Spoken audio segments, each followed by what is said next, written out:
let's go to Murfreesboro. Tom Kreager, the prep editor for the Daily News Journal, joins us in on the post-game show.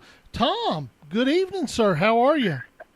I just wanted to hear what your post-game show is like. I haven't had a chance to really listen this year until tonight. Well, it's a bundle of fun all the time. It's just there you go. craziness. You were up at Smyrna tonight. I am. I'm still in Smyrna on my way back to the borough. I'm right from the office tonight. Oh, you afraid you're gonna get locked in again?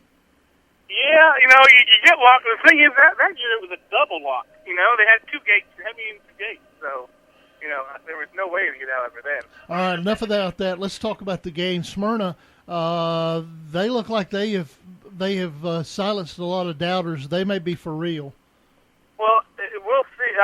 You're right. They go into they're now 5-1, but now the month of October is an absolute bear for the purple and gold. They're at Blackman next week, then they're off, but then they also finish up with in no particular order, Riverdale, Cookeville, and Oakland. So they've got their last four games are Bears, and it's going to be a tough month. They're going to have to play well, but they are playing well.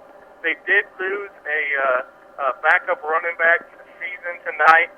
Devin Sims, on his only carry, went down and was being diagnosed as a broken bone just above his ankle, his left ankle. He's in surgery right now. And not good news for him. It was not a pretty sight at all. Yeah, I saw your tweets on that. It did sound like it was kind of brutal, and you hate to see that for a young kid.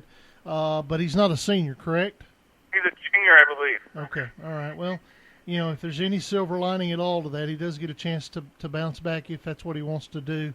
Who else was the big stars tonight for Smyrna?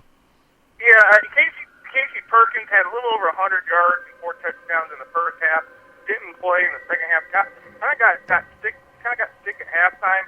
John Turner, the quarterback for him, he really looked pretty good. Didn't throw an interception. It was like 14 or 15 of 20 something. I mean, 200 right around 240 some yards. Good, threw a nice touchdown pass. Had another one where OKK was wide open and he just kind of pulled in his arms a little too soon and misplayed it a little bit, but. A good offensive showing for the Bulldogs. Smyrna's defense, they did a good job keeping, I think they kept Greedy House probably under 60 yards for the game. They overall the only sour note for Smyrna was losing a player. Other than that, I thought all three phases of the game were pretty good for them tonight. Dennis Weaver, Josh Peterson talking to Tom Kreager on the Friday Night Thunder Scoreboard Show.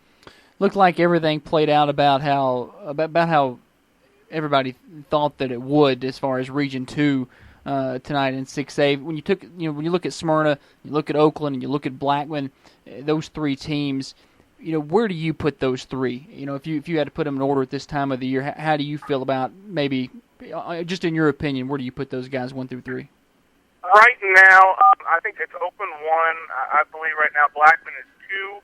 And then the question mark is that Cookeville-Smyrna game. I think some people do believe Cookeville may be the 3. I'm not so sure after watching Smyrna play tonight.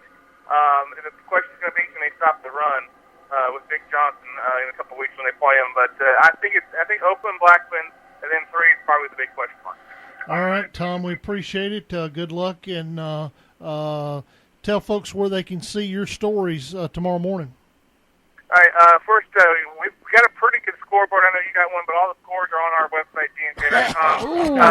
I know yours is probably better. Maybe up to date. I don't have a Kenan score, but maybe you can tell me that before I hang up. Our stories will be appearing on DNJ.com in the next probably hour. I'd say you'll start seeing, maybe in the next half hour, you'll start seeing some of the games come up. We've had some games that got over pretty early. The photo galleries will have about 4 or 5 photos on DNJ.com. And of course, if you're in Rutherford County, pick up an edition of the Daily News Journal tomorrow for complete coverage of Week 6 of the high school football regular season. All right, Tom, we appreciate it. Stick around. We're going to have the Friday Night Thunder Scoreboard coming up right after this, okay? All right, I'll be listening. All right, we need to do a quick update. We're just a couple minutes away from the top of the hour break. Quick update, Pito. All right, Dennis, let's start with Class 6.